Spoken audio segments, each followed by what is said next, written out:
नमस्कार, धार्मिक बात में आपका स्वागत है। ईश्वर का नाम लो। परमहंस रामदास जी के पास जब कोई भी समस्या का समाधान पूछने आता तो वो कहते थे कि ईश्वर का नाम लो। वे लोगों को योग और विद्याओं का ज्ञान भी देते थे। परमहंस रामदास जी का जन्म छपरा में हुआ था। वे बाबा रघुनाथ दास जी के प्रिय शिष्यों में थे। उन्होंने चारों धाम की प्रदक्षिणा 12 वर्षों में समाप्त की। इसके बाद रामदास जी अयोध्या आकर अपने गुरु की सेवा में रहने लगे। उन्होंने कई वर्ष गुरु सेवा में बिताए।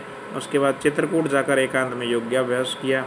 काशी के स्वामी विशुद्धानंद जी से उन्हें बड़ी सहायता मिली। उन्होंने परमहंस लक्ष्मण दास जी, रामकृष्ण परमहंस, श्री जकिया बाबा आदि प्रसिद्ध महात्माओं से मिलकर ज्ञान अर्जित किया।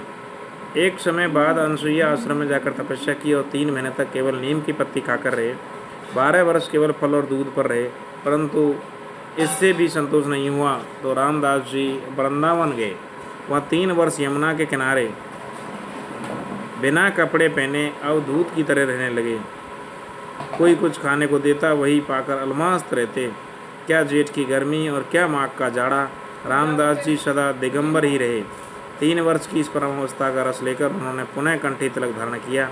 उनसे जब भी कोई अपनी समस्या का समाधान पूछता तो वे कहते कि ईश्वर का नाम लो। वे लोगों को योग के साथ साथ अनेक विद्याओं का ज्ञान भी देते थे। इस प्रकार सैकड़ों लोगों का कल्याण करते। उनका जीवन अनेक विचित्र चमत्कारी घटनाओं से परिपूर्ण है। धन्यवाद।